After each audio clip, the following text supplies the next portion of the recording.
Assalamualaikum warahmatullahi wabarakatuh teman-teman. Ketemu lagi dengan saya Pita Santri pada mata kuliah perencanaan dan pengembangan kurikulum elaborasi pemahaman topik 5. Pertanyaan pertama, bandingkan antara hasil final kelompok lain dengan artikel jurnal yang dipilih terkait tujuan rancangan pembelajaran dalam UBD. Kita ketahui bahwa UBD merupakan prinsip understanding by design, merupakan pendekatan pembelajaran yang menitik beratkan pada tujuan pembelajaran dan pemahaman siswa dengan prinsip desain mundur. Di dalam UBD ada 7 rancangan pembelajaran. Yang pertama itu ada where dan why, yang kedua ada how dan how, yang ketiga explore and experience, enable and equip, yang keempat ada reflect, rating dan revise, yang kelima evaluasi, work and progress, yang keenam ada tailor and personal, the work, yang ketujuh ada organize for optimal effective. Menurut saya, perbandingan antara hasil kelompok lain dengan jurnal artikel yang saya baca itu sesuai dan sepemahaman. Tetapi yang membedakan itu hanya topik pembahasan saja.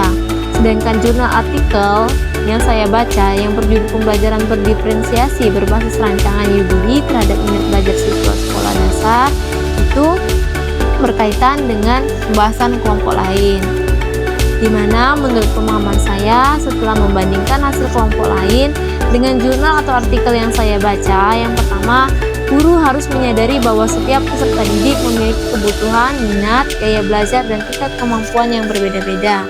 Yang kedua, pentingnya pembelajaran diharapkan dapat memenuhi kebutuhan peserta didik yang memiliki berbagai ragam karakteristik sehingga tercapainya tujuan pembelajaran. Yang ketiga, berdasarkan penelitian tindakan kelas PTK yang telah dilakukan oleh NALDI DKK, mengemukakan bahwa pembelajaran berdiferensiasi berdasarkan kebutuhan peserta didik dengan menggunakan rancangan yang understanding by design dapat meningkatkan minat dan dinyatakan berhasil. Selanjutnya, minat belajar mempunyai pengaruh yang besar terhadap proses belajar siswa. Jika materi yang dipelajari tidak sesuai dengan minat seorang siswa, maka ia tidak akan mempunyai rasa keinginan yang besar untuk memahami bahkan mendalami bahan pelajaran itu. Yang kelima, pembelajaran berdiferensiasi merupakan pendekatan pengajaran yang dirancang untuk memenuhi kebutuhan belajar yang berbeda-beda di setiap siswa di kelas dan meningkatkan minat belajar peserta didik. Dan yang keenam, rancangan yang understanding by design adalah sebuah kerangka kerja yang digunakan oleh para pengajar dan pengembang kurikulum untuk merancang pembelajaran yang terstruktur dan berfokus pada pemahaman siswa.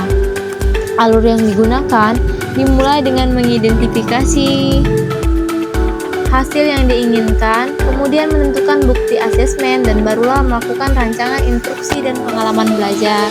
Baiklah, itulah rangkuman dari kelompok lain dan menurut artikel yang saya rangkum. Lebih dan kurang saya mohon maaf, saya akhiri. Terima kasih. Wassalamualaikum warahmatullahi wabarakatuh.